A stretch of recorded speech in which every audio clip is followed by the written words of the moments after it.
The placement procedure of the Accenture consists of a written test conducted by e-litmus, in which there was a 60 question, and that was to be done in 120 minutes. And it comprises of logical reasoning, English, and quantitative ability. The English was normal, but the quantitative ability was good, and the logical reasoning was somewhat of the cat level. So, and after that there was a after 7 days of written test, there was interviews at Delhi, and in that interview it comprised of short presentation, and after that there was a behavioral interview and technical interview.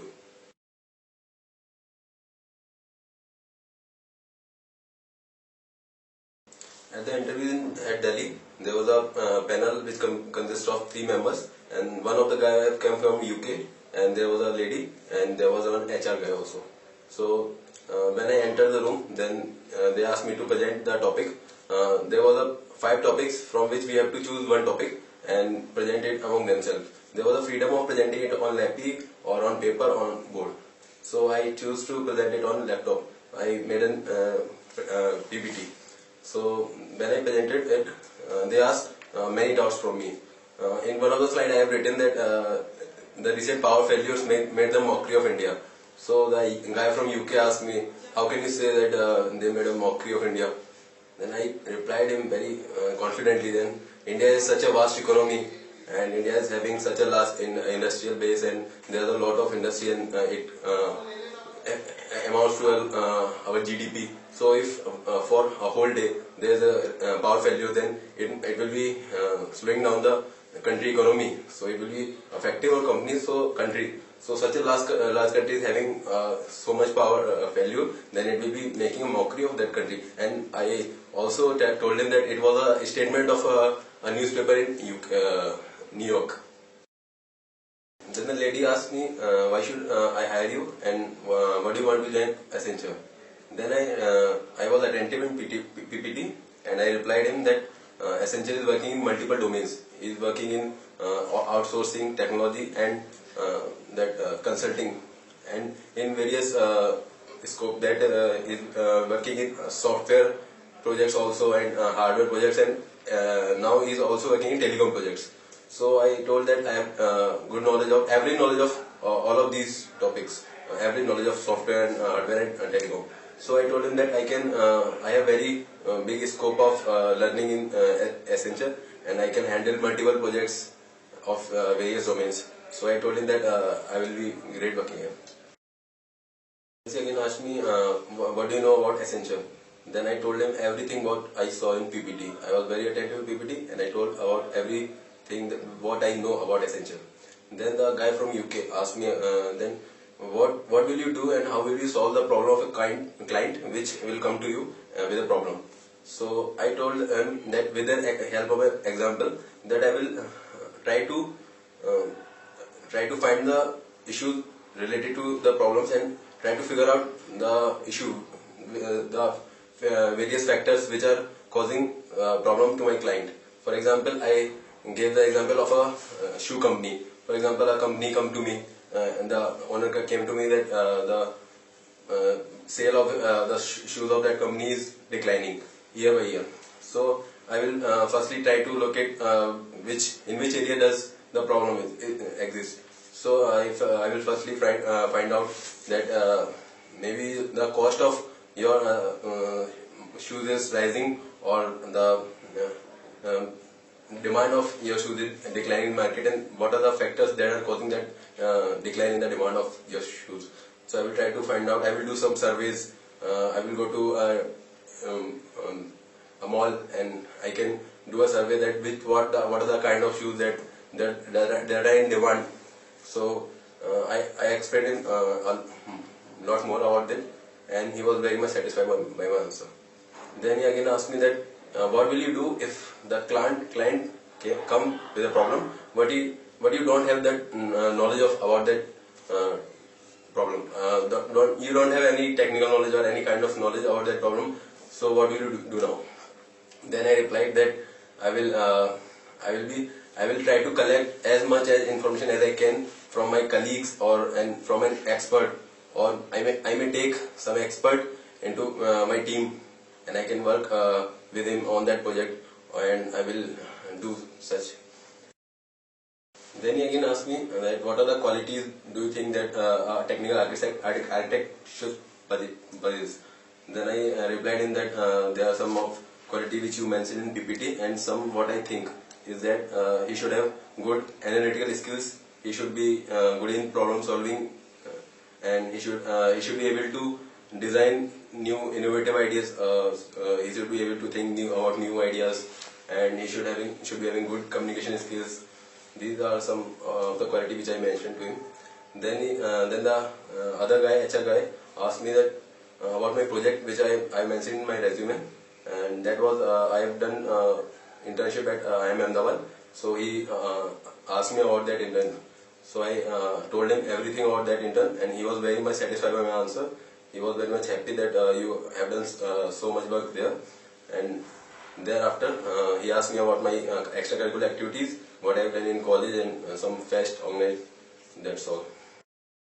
And then the lady from the panel asked me, and tell me about the any decision of your life in which you have taken some very different, very strong decision about your life. So I told her that after completing my 12th class, I decided to not taking drop and for preparing IIT JEE, but I was satisfied by NIT. So she again asked me that do you regret on your decision? Then I replied that it is not what you are and what you can be is not a function of the where you are and how you can improve yourself. It is a matter of showcasing your talent and your skills. So if I was at any private college and I have improved myself in all dimensions, in all skills, so I can be better than any NIT guy. So I don't regret at my decision. And she was very happy after that answer.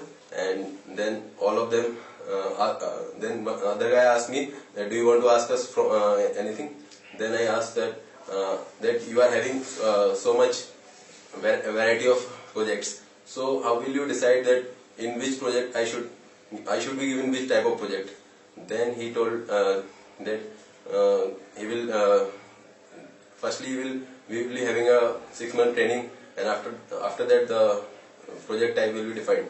So after that all of three stood up and then wished me a happy weekend and best of luck for future.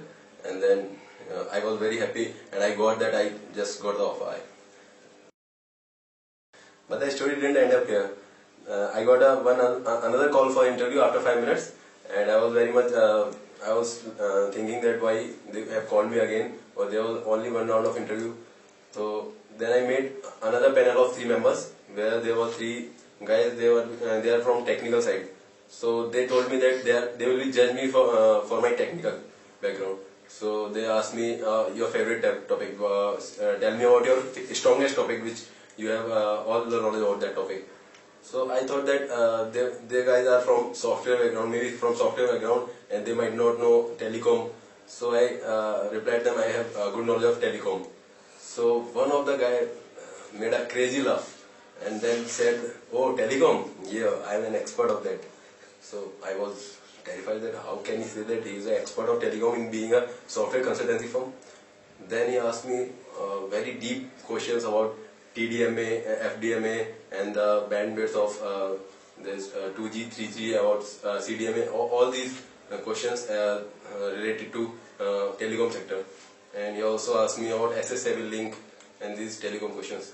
Then I replied almost 70 to 80% of these questions. And I told him that I have studied these apart from my academic curriculum. We are not taught this much in our curriculum. So I have studied all of this apart from my curriculum. And he was very amazing. He was thinking, how can I learn this much apart from my curriculum? So he was very happy. Then another guy, he asked me a very tricky question of software. He asked me whether I know any knowledge in any language, computer language. Then I replied C and data structure. So he asked me one tricky question about data structure. Then because I am from electronics background, that I don't have that much knowledge about computer. Then he asked me that what will you do if one day the pointers vanish and you have to create a doubly linked list. Firstly I thought that it was impossible because we can use we can make doubly linked list with the help of pointer only. But then something struck in my mind that we can use it from array. So I replied him, we can do it from array. So he asked me again, then how can you do? Tell me on board. Then I stood up and went to board, and then something struck in my mind that in doubly linked list we have to store the address of previous list and the next node, previous node and next node. So I thought that we should use two arrays and then store the address of first store the index number. We can use take the help of indexing. So I use two arrays and then store the address of index number of the previous node and the next node. And then I told him the answer. Then he was satisfied with the answer. Then another guy asked me that how can you store round robin data in a data structure, which kind of data structure you will use. Then I replied him that using circular linked list or circular queue we can have data structure round robin data stored in this. And then after that they all were satisfied, and that's all.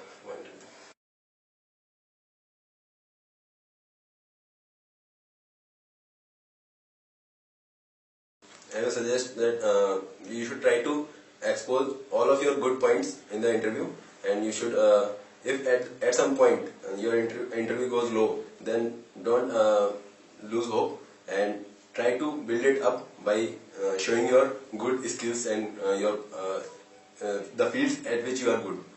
And I will also like to suggest you that you should be very attentive in PPT, because sometimes they may ask you a lot of questions regarding the PPT. So you should be having no excuse of that. So I think you should be very attentive in that.